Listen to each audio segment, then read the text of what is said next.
ଆମେ ସାର ରୋଷେଇ କରୁଥିଲୁ ଘରେ ଏଠି ରୋଷେଇ କରି ଖାଇ ପିଇକି ଇଏ କରୁଥିଲୁ ପବନ ହେଲା ନିଆଁ ଲାଗି ଯାଇଛି କେତେବେଳେ ଆମେ ଜାଣିନୁ। ଆସିଥିଲେ ବା ସାର ବାଟରେ ରହିଗଲା ଆମ ଘର ଯାକେ ବି ଆସିପାରିଲେ ରୋଡ ନାହିଁ ସାର ଆମ ତ ରୋଡ ଦଉନାହାନ୍ତି ଆମେ କଣ କରିବୁ।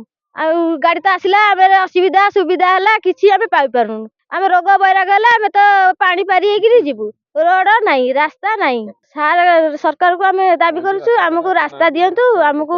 ହଁ ଆଜ୍ଞା ସରପଞ୍ଚକୁ କୁହାଯାଇଛି ସରପଞ୍ଚ କିଛି ଆମ ପାଇଁ ବୁଝୁନାହାନ୍ତି। ସରପଞ୍ଚ ଆମ ପାଇଁ କିଛି ନାହିଁ ଭୋଟ କହୁଛନ୍ତି ଭୋଟ ଦିଅ ଆମେ ସବୁ ଦବୁ। ଆଉ ଦେଖିଲା କିଛି ନାହିଁ ଟ୍ୟୁବଲ ନାହିଁ ପାଣି ନାହିଁ କିଛି ନାହିଁ। ଗାଡି ଆସିଥିଲା ଅଧ ବାଟରେ ରହିଗଲା ରାସ୍ତା ନାହିଁ ଆସିପାରିଲାନି। ଆମକୁ ରାସ୍ତା ଦିଆଯାଉ ଆମକୁ ସୁବିଧା ଟିକେ ଦିଆଯାଉ 40 ବର୍ଷ ହେଲା ରହିଛୁ ଆମେ କିଛି ସୁବିଧା ପାଇପାରୁନୁ।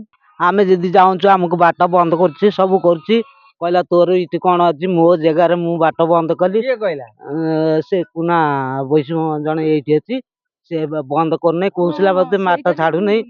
ଆଉ ଆମେ ଯିବାରେ ଆମେ ବେକେ ପାଣିରେ ଏତେ ପାଣିରେ ପଶିକି ଯିବୁ ଛୁଆଙ୍କୁ ରୋଗ ବାଧକ ହେଲେ ଏତେ ପାଣିରେ ପଶିକି ଯିବୁ।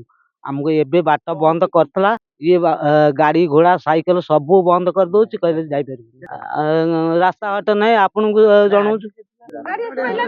ଗାଡି ଆସୁନାହିଁ କିଛି ଆସୁନାହିଁ ଆଉ କେମିତି ନିଭେଇ ପାଇଲେନି ଆଉ କଣ ରୋଷେଇ କରୁଥିଲୁ ପବନ ଟିକେ ହେଲା ଯୋଉ ବେଣା ଜାଳ ଜଳୁଥିଲୁ ଉଠିଗଲା ନିଆଁ ଉପରକୁ। ଆଉ ଘରେ ସବୁ ଥିଲା ଯାହା ଖାଦ୍ୟ ଜିନିଷ ସବୁ ଥିଲା ଆଉ ଧାନ ଫାନ ଏ ଘରେ ଥିଲା ଆଉ ସବୁ ତ ଥିଲା ଆଉ ଘରର ଯେକୌଣସି ଜିନିଷ ଆମର ସବୁ ଥିଲା ଆଉ ସବୁ ପୋଡି ଜଳି ଯାଇଛି। ଗାଡି ଫୋନ କରିଥିଲୁ ଆସିଲା ଯେ ଆସିଥିଲେ ଘର ପାଖକୁ ଆସି ପାରିଲେନି ରାସ୍ତା ନାହିଁ ଆମର ଏଠିକି ଅଭିଯୋଗ କରୁଛୁ ଯେତେ ଆମକୁ ଲୋକ କରେଇ ଦଉନାହାନ୍ତି ଛାଡୁନାହାନ୍ତି ଆମ ପାଇଁ କୌଣସି ଲୋକ ରାସ୍ତା ପାଇଁକି ଆମେ ଟିକେ ସୁବିଧାରେ ଚଳିବା। ଗାଡି ଆସିଲାନି ଆମର ଯେକୌଣସି ଗୋଟେ ରୋଗ ଭଲ ମନ୍ଦ ହେଲେ ବି କୌଣସି ଗାଡି ଆସିପାରୁନି ଆମେ ଏମିତି ବହୁ କଷ୍ଟରେ ଯିବା ଆସିବା କରୁଛୁ। ସେଥିପାଇଁ ଆମେ ଅଭିଯୋଗ କରୁଛୁ ଆମକୁ କିଛି ଗୋଟେ ସୁବିଧା ସୁଯୋଗ ଦିଆଯାଉ ଏଠିକି। ଗରମ ଆମ ପୁଅର ଆଉ ମାନେ ଲିଭାଲିଭ ଭିତରେ ଧୂଆଁ ଫୁଆଁ ପଶିକି ନିଶ୍ୱାସ ନେଇ ପାରୁନି ତା ଛାତି ପେନ୍ ହଉଛି ମେଡିକାଲ ପଳେଇଲାନି ସେ ବାନ୍ତି ଫାନ୍ତି ହେଲାରୁ ଆମେ ତାକୁ ମେଡିକାଲ ପଠେଇ ଦେଇଛୁ।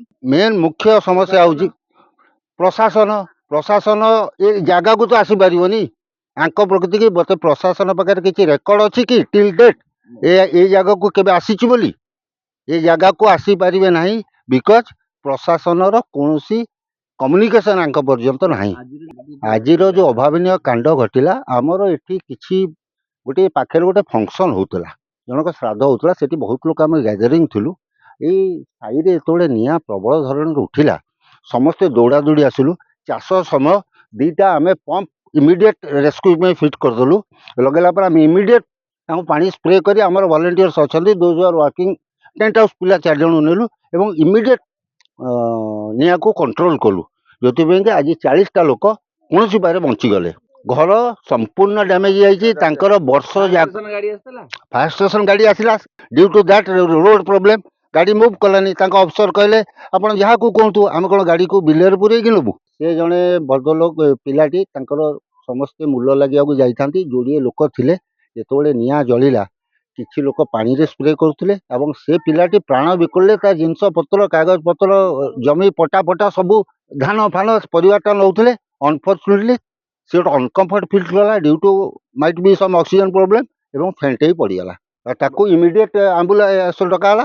ଏଗେନ୍ ଦି ସେମ୍ ପ୍ରୋବ୍ଲେମ୍ ରାସ୍ତା ନେଇ ଷ୍ଟ୍ରେଚରରେ 7ଟା ଲୋକ ଟେକି ଟେକି ନେଇକି ଗଲେ which we are having sufficient evidence with us. ବର୍ତ୍ତମାନ ଆମେ ଚାହୁଁଛୁ ପ୍ରଶାସନ କ'ଣ କରିବ ଯଦି ଏମାନଙ୍କୁ ଏତେ ନେଗ୍ଲେକ୍ଟ କରାଯାଉଛି ଆଗକୁ କ'ଣ କିଛି ବି କେହି ତାଙ୍କୁ ଭଗବାନ ବି ସାହାଯ୍ୟ କରିପାରିବେନି। Let them ଡାଇ।